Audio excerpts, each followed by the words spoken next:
যাচ্ছেন তারপর শান্তিপুরে আসবেন।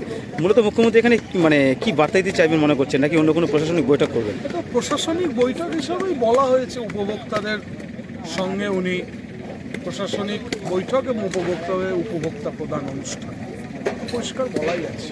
এখন উনি কি বার্তা দেবেন সেটা তো মাননীয় মুখ্যমন্ত্রী। সামনে তো লোকসভা নির্বাচন, কোথাও কি মনে হচ্ছে দলের প্রতি একটা বার্তা দিতে পারেন যে লোকসভা নির্বাচনে কীভাবে কী করা উচিত কিংবা কী করতে হবে?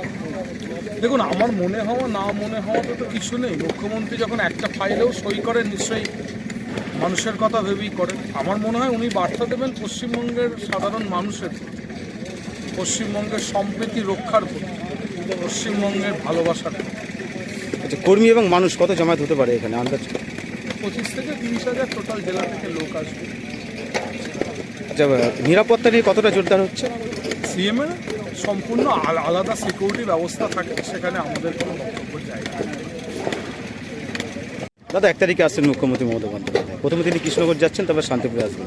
মূলত মুখ্যমন্ত্রী এখানে মানে কি বার্তা দিতে চাইবেন মনে করছেন, নাকি অন্য কোনো প্রশাসনিক বৈঠক করবেন? এটা প্রশাসনিক বৈঠক হিসাবেই বলা হয়েছে। উপভোক্তাদের